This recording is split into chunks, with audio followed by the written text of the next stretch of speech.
अब हम देखेंगे ह्यूमन रिप्रोडक्शन में, ठीक है, पार्ट 5 देखेंगे, ठीक है। हम अब शुरू करते हैं। प्रेगनेंसी और एम्ब्रियोनिक डेवलपमेंट के बारे में अभी हम देखेंगे, ठीक है। हमने इम्प्लांटेशन तक तो देखी थी प्रीवियस लेक्चर में। अब हम देखेंगे इम्प्लांटेशन, आफ्टर इम्प्लांटेशन के बाद क्या हो रहा है। Finger like projection appear on the trophoblast called chronic villi. Trophoblast में फिंगर लाइक प्रोजेक्शन होने लगते हैं, ठीक है, अपीयर होने लगते हैं, उसको बोलते हैं कोरियोनिक विलाई बोलते हैं, ठीक है। कोरियोनिक विलाई क्या, सराउंडेड बाय यूटेराइन टिश्यू।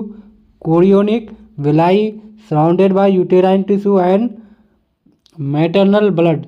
ये कोरियोनिक विलाई जो होते हैं सराउंडेड होते हैं किससे, यूटेराइन टिश्यू से और मैटरनल ब्लड से, ठीक है। अब हम देखेंगे the chorionic villi and uterine tissue become integrated each other with each other and jointly form a structural and functional unit between embryo, developing embryo या fetus बोलते हैं, and maternal body called placenta। ये placenta जो है ना, the chorionic villi and uterine tissue integrated, मतलब दोनों मिल करके ईच अदर, एक दूसरे से मिल के क्या करते हैं, स्ट्रक्चरल एंड फंक्शनल यूनिट बनाते हैं for the developing foetus, between developing foetus and maternal body, और इसको हम लोग प्लासेंटा बोलते हैं, ठीक है। प्लासेंटा क्या करते हैं, सप्लाई ऑफ ऑक्सीजन, ऑक्सीजन का सप्लाई करते हैं and nutrient to the embryo में, and also removal of CO2 and excretory waste material produced by the embryo। ये प्लासेंटा ऑक्सीजन का सप्लाई करते हैं और न्यूट्रिएंट का भी सप्लाई करते हैं to the embryo, and remove करते हैं क्या, CO2 carbon dioxide and waste material produce by the embryo, ठीक है। The placenta is connected to the embryo. Placenta embryo से कनेक्टेड रहते हैं through an umbilical cord. Umbilical cord से ये जुड़े रहते हैं, कनेक्टेड रहते हैं, which help in transport of substance to and fro the embryo. ये सब्सटेंसेस का फ्रोम एंड टू ये ट्रांसपोर्ट करने में हेल्प करते हैं, ठीक है। Placenta act as endocrine tissue. Placenta क्या, एंडोक्राइन टिश्यू की तरह वर्क करते हैं and produce several hormone like HCG, human chorionic gonadotropin, human placental lactogen, HPL, estrogen, progesterone, etc। ये प्लासेंटा क्या क्या प्रोड्यूस करते हैं, HCG, HPL, एस्ट्रोजन, प्रोजेस्टेरोन, ठीक है। ये याद रखना, नीट के पॉइंट ऑफ व्यू से इंपॉर्टेंट है ये, ठीक है। इन लेटर फेज और प्रेगनेंसी के बाद लेटर फेज में relaxin is secreted by the ovary. Relaxin hormone जो है ओवेरी से सेक्रेट होते हैं, ठीक है, सेक्रेटेड बाय द ओवेरी। अब हम later remember HCG, HPL, relaxin are produced in women only during pregnancy. Relaxin, HCG, HPL and relaxin only produced during pregnancy in women, ठीक है। In addition, during pregnancy the level of other hormone, estrogen and progesterone, cortisol, prolactin, thyroxine are increased several fold in maternal blood। Maternal blood में आपको साथ साथ prolactin, thyroxine, cortisol, progesterone, estrogen भी दिखने मिलेगा increase level में, ठीक है। Increase production of these hormone is essential for supporting the, और ये इंक्रीज इसका जो प्रोडक्शन होता है ये क्या करती है, supporting foetal growth, metabolic changes in the mother के अंदर मेटाबॉलिक चेंजेस दिखेगा आपको, मेंटेनेंस ऑफ प्रेगनेंसी, और प्रेगनेंसी को मेंटेन करने के लिए। अब हम देखना यहाँ पे ये है एम्ब्रियो, ये फोटो है ना, ये एम्ब्रियो का है। ये एम्ब्रियो से किसको बोलते हैं, ये याद रखना, ठीक है, इम्पोर्टेंट है ये अम्बिलिकल कोड है, ठीक है। ये प्लासेंटा विलाई, प्लासेंटल विलाई है, ठीक है। अब यहाँ पे देखना, इमीडिएटली आफ्टर इम्प्लांटेशन, इम्प्लांटेशन के बाद ही इनर सेल मास या embryo differentiate into outer layer called ectoderm, outer layer called ectoderm, ठीक है। इनर सेल मास जो है ना वो आउटर लेयर में डेवलप होते हैं, that is called ectoderm, and inner cell layer called endoderm. और इनर सेल लेयर क्या कहते हैं, उसको इंडोडर्म बोलते हैं, ठीक है। अब यहाँ पे देखना, अब मेसोडर्म क्या है, mesoderm soon appear between ectoderm and mesoderm, ectoderm और इंडोडर्म के बीच में अपीयर होने लगते हैं। फिर the 3 layer give rise to all tissue in adult, ये तीनों लेयर मिलके ऑल टिश्यू या ऑर्गन का डेवलपमेंट करते हैं बाद में जा कर के, ठीक है। It need to be mention here that the inner cell mass contain certain cell called stem cell. Inner cell मास में आपको एक सेल मिलेगा, उसको बोलते हैं स्टेम सेल, ठीक है। Which have the potency to give rise to all tissue and organ. Stem cell के अंदर एक पोटेंसी है जो ऑल टिश्यू और ऑल ऑर्गन का निर्माण करती है, ठीक है। ये इनर सेल मास में स्टेम सेल पाया जाता है, ठीक है। What are the major feature of embryonic development at various month of pregnancy? The human pregnancy last 9 month.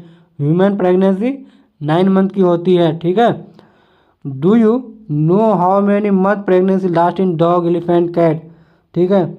In human being after 1 month of pregnancy, human being में 1 month of pregnancy embryo heart form होते हैं। 1 महीना 1 month of after 1 month of pregnancy embryo का heart form होने लगते हैं। First sign of growing foetus, पहला sign क्या है ग्रोइंग फीटस का, may be noted by listening to the heart sound.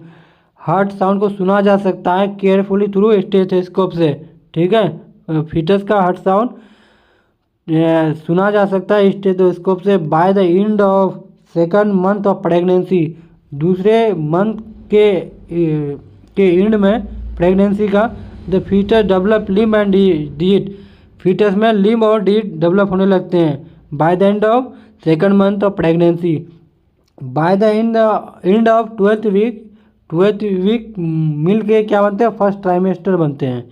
12th week मिल के फर्स्ट ट्राइमेस्टर बनते हैं। Most of the organ system are form, ज़्यादातर ऑर्गन सिस्टम बनने लगते हैं, ठीक है। अब इसमें देखना कि द फर्स्ट मूवमेंट ऑफ, ये तो हो गया, हाँ, the first movement of foetus and appearance of hair on the head. Foetus का फर्स्ट मूवमेंट और appearance of hair on head usually observe during fifth month तक आपको दिखने मिलेगा। फीटस के हेड में जो हेयर होते हैं और मूवमेंट ऑफ फीटस आपको दिखने मिलेगा ड्यूरिंग द 5th मंथ, ठीक है। By the end of 24 week मिलके सेकंड ट्राइमेस्टर बनते हैं, ठीक है। बाय द एंड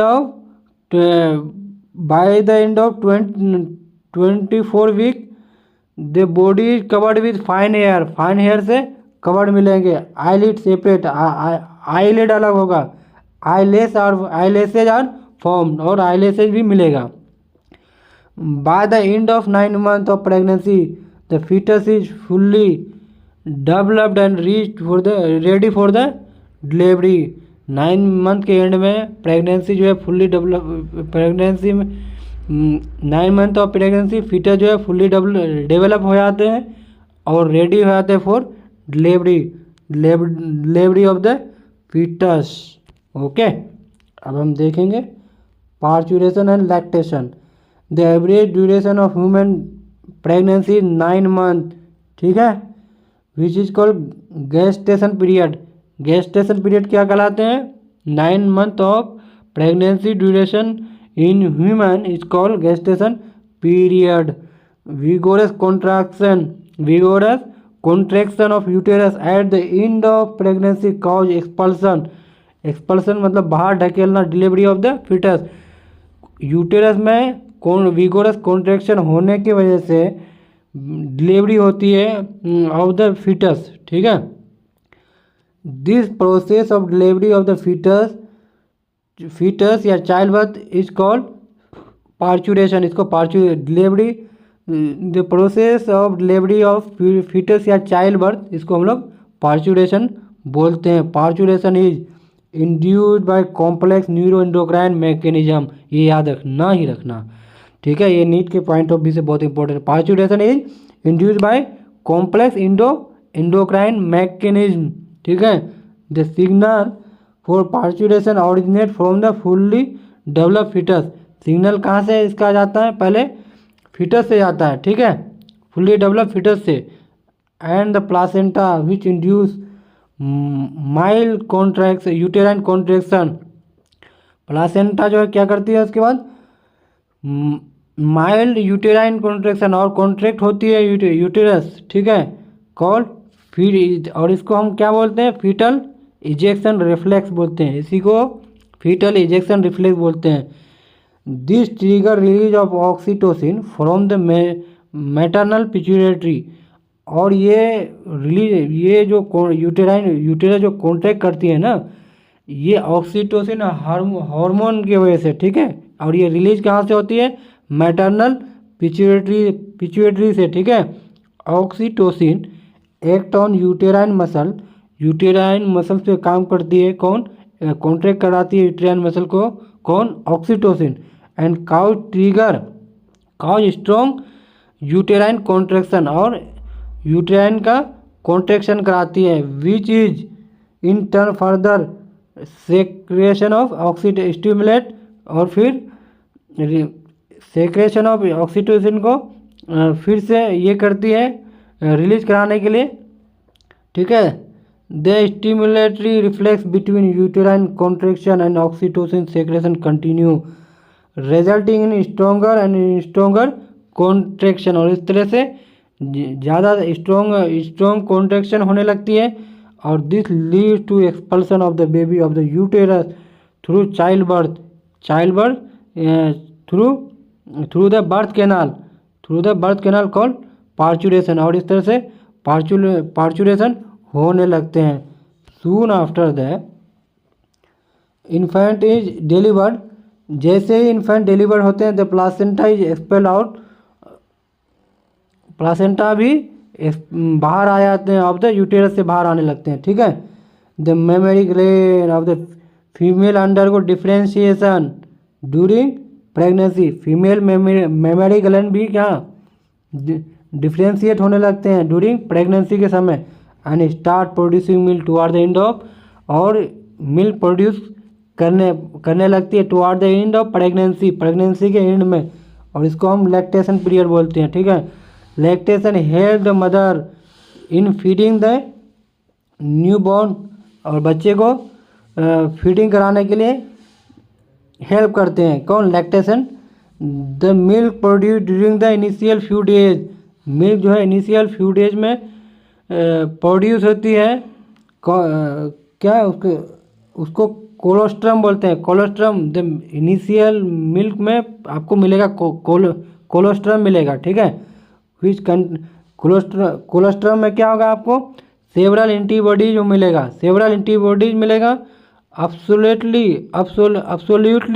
एसेंशियल, ठीक है, to develop resistance for new born babies. Breast feeding during the initial period of infant growth is recommended by the doctor for bringing up healthy baby के लिए। Initial period में of infant growth, ये